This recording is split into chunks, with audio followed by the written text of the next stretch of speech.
Paso a presentar a Rocío Cáceres, ¿vale? Bueno, pues Rocío también es enfermera. Ella también tiene un contrato predoctoral. Su contrato en este caso es del programa de formación de profesorado universitario del Ministerio de Educación y Formación Profesional, la conocida FPU, y actualmente pues está en el Departamento de Enfermería de la Universidad de Sevilla.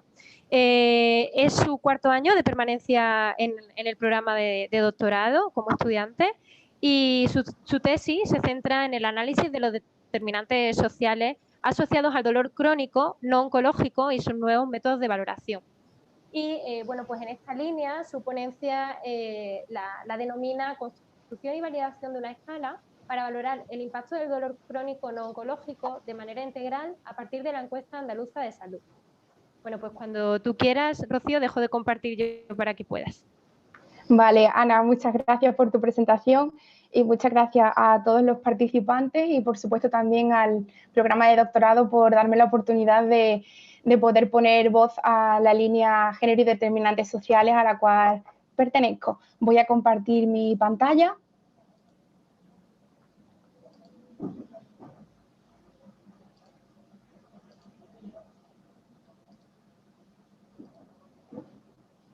Voy a ponerla. ¿Me podéis confirmar que se ve la pantalla? Sí, se ve la pantalla, Rocío. Vale, estupendo. Pues, como os comento, mi tesis se llama Construcción y validación de una escala para valorar el impacto del dolor crónico no oncológico de manera integral a partir de la encuesta andaluza de salud. Y el nombre con el que hemos bautizado a la escala es el de PEIN integral. Esta tesis doctoral está dirigida por los doctores Eugenia Gil y el doctor Andrés Cabrera. Tiene dos objetivos que son bastante complejos en sí mismos, que son independientes, pero que a su vez están relacionados y convergen en el objetivo número 2. El primero de ellos sería el de conocer cuáles son las características sociales y laborales de mujeres y hombres andaluces que padecen dolor crónico y su relación pues, con aspectos importantes como la calidad de vida, la discapacidad o el uso de los servicios sanitarios.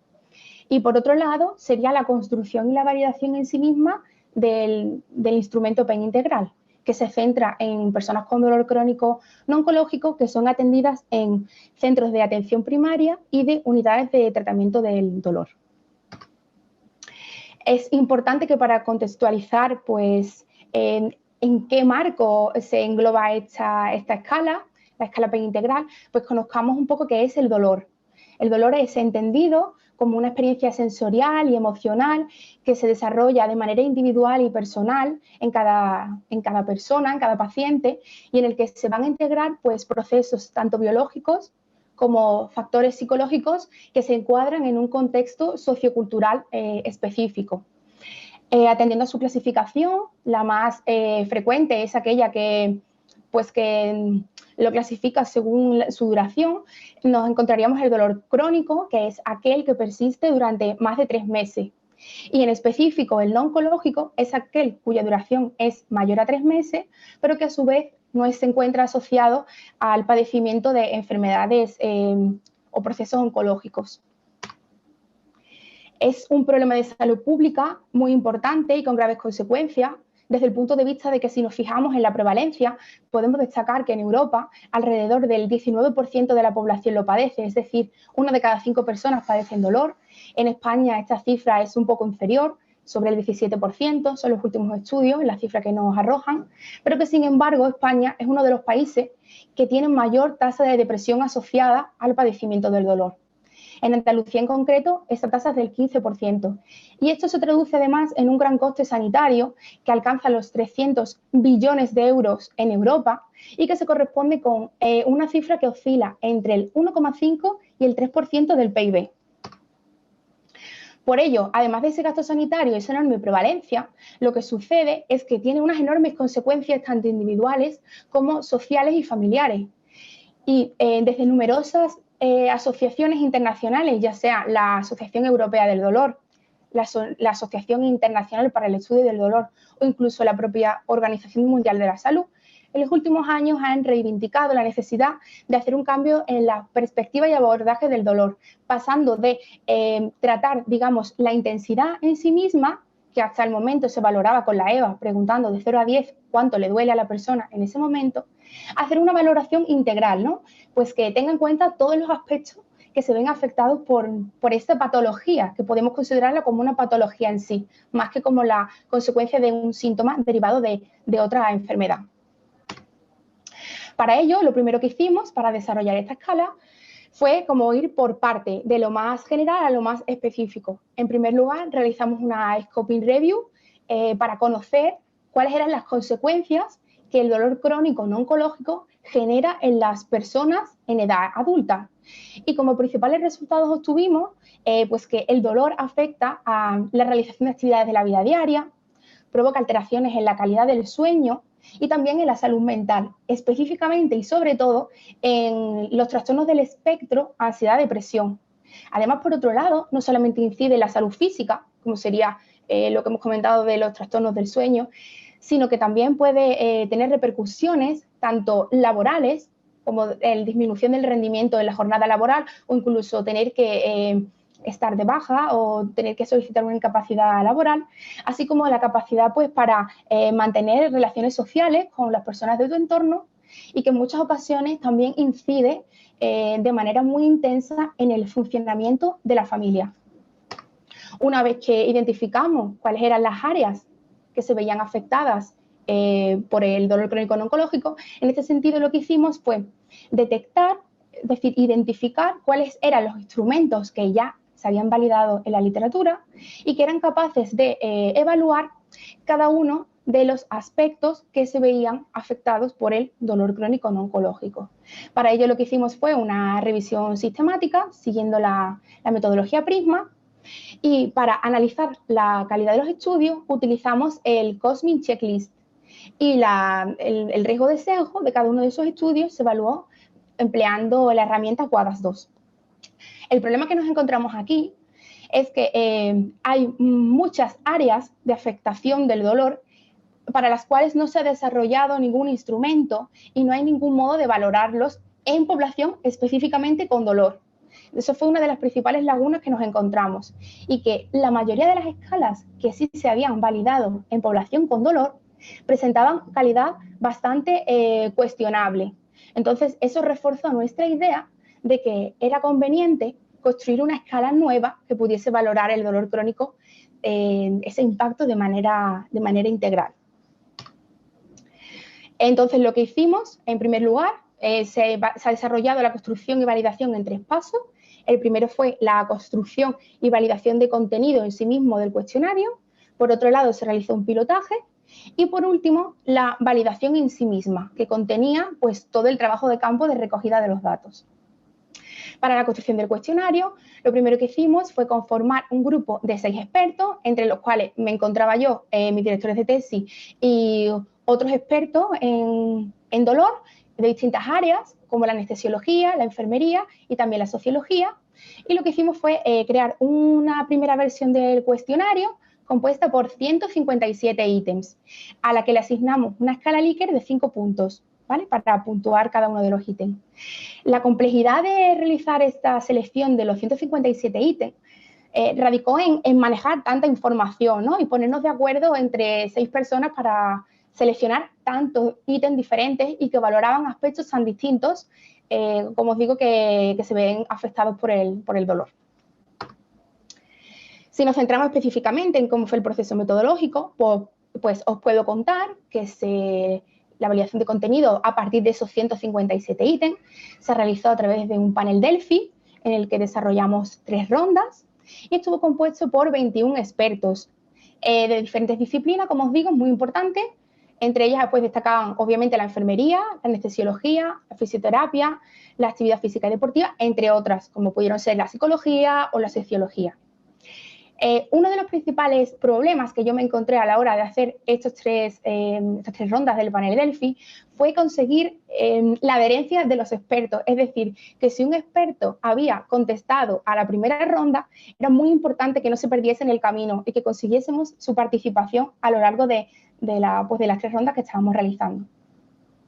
Estos expertos asignaron puntuaciones del 1 al 4 a cada uno de los ítems y lo que valoramos en cada ítem fue que fuese coherente, suficiente, relevante y claro para responder a esa pregunta que nos planteábamos en ese ítem en cuestión.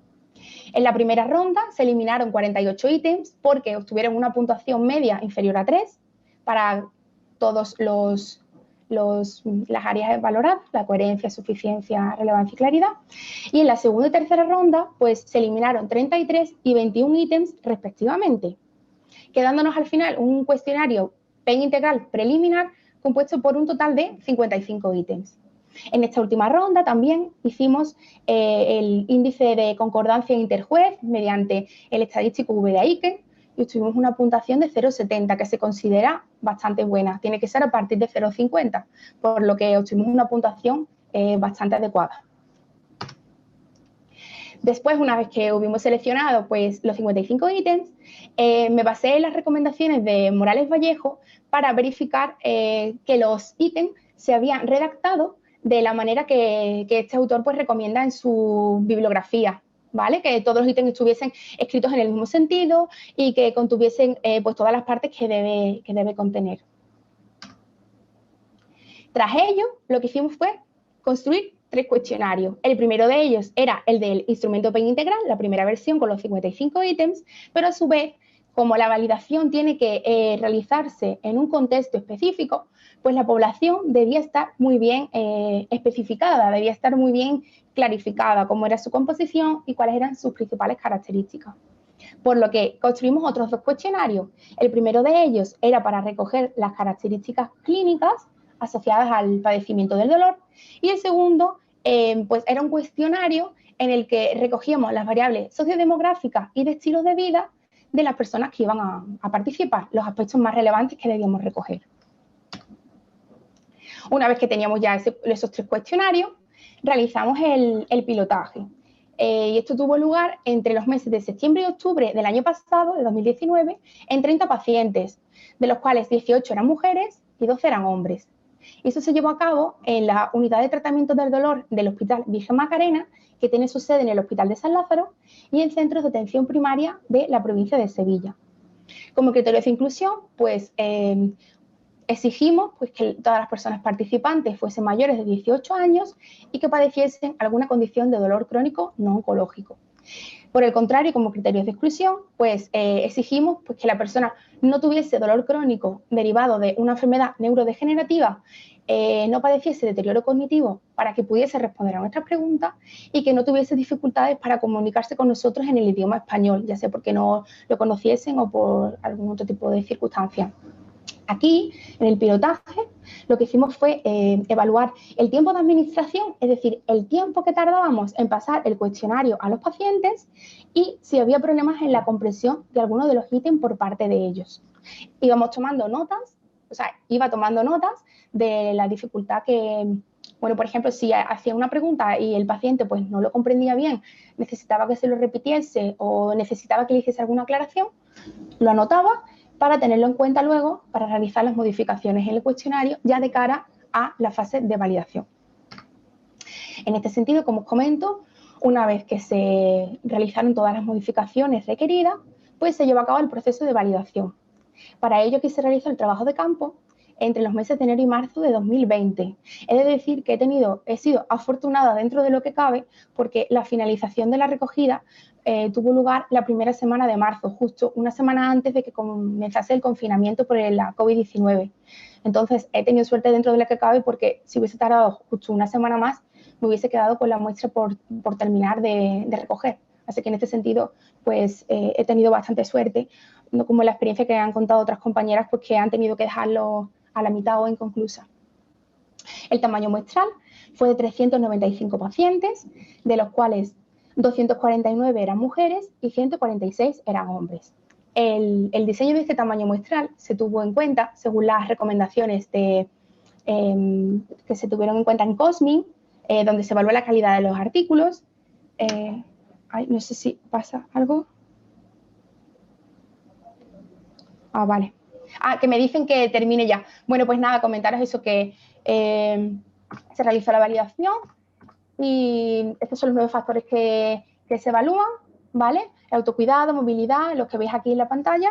Y bueno, pues los puntos de corte, me da cosa no poderlo contar, pero bueno, entiendo que tienen que hablar los demás compañeros. Se establecieron 2 puntos de corte, la puntuación 130 y 135, por lo que podemos decir que hemos establecido 3 intervalos en la puntuación de la escala. Esta es un poco la imagen preliminar de cómo sería la estructura. Y después se procedió a su registro en el Registro General de la Propiedad Intelectual, que no sé si se conoce, pero es importante que este tipo de trabajos pues queden registrados a nuestro nombre, pues para evitar pues problemas a la hora de su explotación y uso, ¿vale? Si tenéis alguna duda o lo que sea, yo puedo ayudar con ello, ¿vale? No tengo problema en contaros mi experiencia. Y nada, pues muchas gracias a todos y que tengáis buen día.